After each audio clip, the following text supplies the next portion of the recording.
It all starts the same way. Late at night, when the world goes quiet, suddenly everything feels clear. Plans make sense. Life feels fixable. And for the first time all day, motivation shows up. You promise yourself that tomorrow will be different.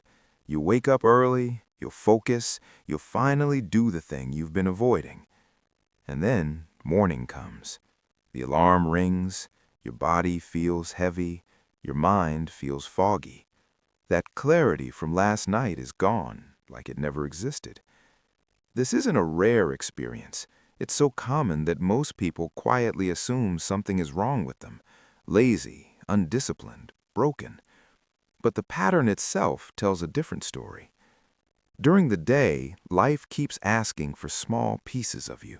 Messages, deadlines, decisions, noise. Even moments that seem easy still require attention. By evening, something has been slowly drained. At night, there are no expectations left. No one needs anything from you. The future feels far away, and the past is already done. Your mind finally has space to wander without pressure.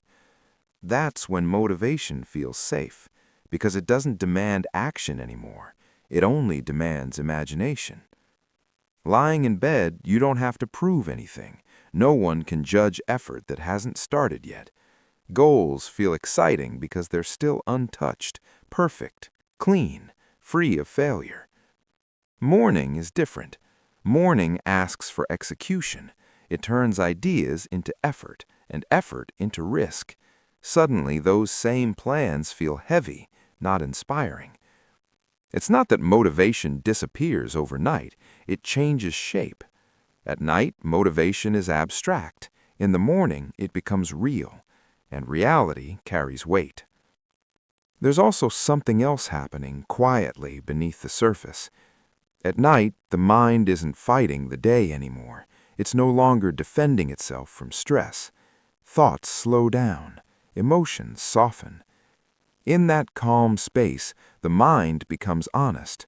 It sees what matters. It remembers what's been ignored.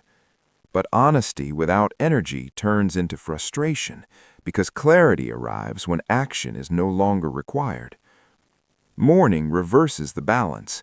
Energy comes back before clarity does, and without clarity, energy scatters.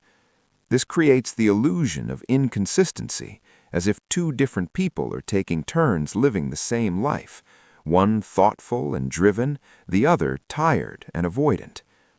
Over time, this split becomes familiar. Night becomes the place where hope lives. Morning becomes the place where disappointment waits. So the cycle repeats. Dream at night, survive the day, judge yourself quietly in between. What's often missed is that night motivation isn't fake. It's not a lie. It's a signal. It's the mind speaking when it finally feels safe enough to be heard, not rushed, not evaluated, not demanded from. Morning doesn't erase that truth. It just buries it under urgency. And laziness isn't what shows up in the morning. Protection does. Protection from exhaustion, from pressure, from repeating the same effort without rest. Seen this way, the pattern stops feeling like failure. It starts looking like a system that's out of balance. Motivation isn't missing in the morning. It's overwhelmed, crowded out by noise before it can settle. Night motivation feels powerful because it exists without friction. Morning feels heavy because friction returns all at once.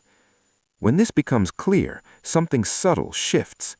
The problem is no longer about forcing energy or shaming yourself into consistency. It becomes about understanding timing, about noticing when the mind feels open and when it feels guarded, about realizing that clarity and energy don't always arrive together. The late-night version of you isn't more disciplined, it's more honest.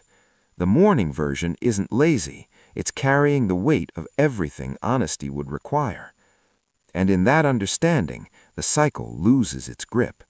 Not because motivation suddenly lasts all day, but because self-blame fades. The night no longer feels like a lie, and the morning no longer feels like a failure.